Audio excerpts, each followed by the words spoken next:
அனைவருக்கும் வணக்கம்.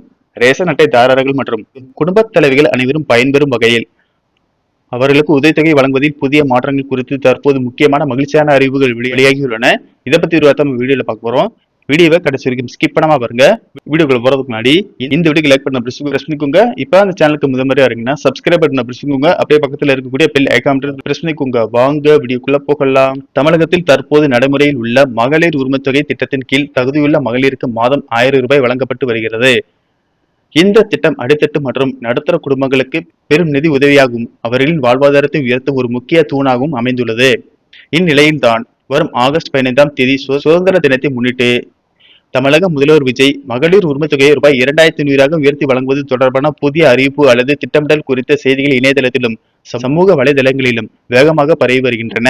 முதல்வர் விஜய் தரப்பில் இருந்து மகளிர் மேம்பாட்டிற்கான அதிரடி திட்டங்கள் தயார் செய்யப்பட்டு வருவதாக கூறப்படுகிறது. ஆகஸ்ட் 15இல் இது குறித்த முக்கிய அறிவிப்புகள் அல்லது அக்கட்சியின் நிலைப்பாடு வெளியாகலாம் என்ற தகவல்கள் மக்கள் மத்தியில் பெரும் எதிர்பார்ப்பை ஏற்படுத்தியுள்ளன. தற்போதைய ரூபாய் 1000 தொகையை விட ரூபாய் 2500 என்பது குடும்ப பெண்களின் மாதாந்திர பொருளாதார தேவைகளை பெரும் அளவில் பூர்த்தி செய்யும் என்பதால் இச்செய்தி தாய்மார்கள் மத்தியில் மிகுந்த வரவேற்பை பெற்றுள்ளது. எந்த ஒரு அரசு நிதி உதவி அல்லது உரிமை தொகை திட்டமாக இருந்தாலும் வங்கி கணக்கில் பணம் தடையின்றி வந்து சேர சில அடிப்படை டிஜிட்டல் சரிபார்ப்புகள் மிக அவசியமாகும்.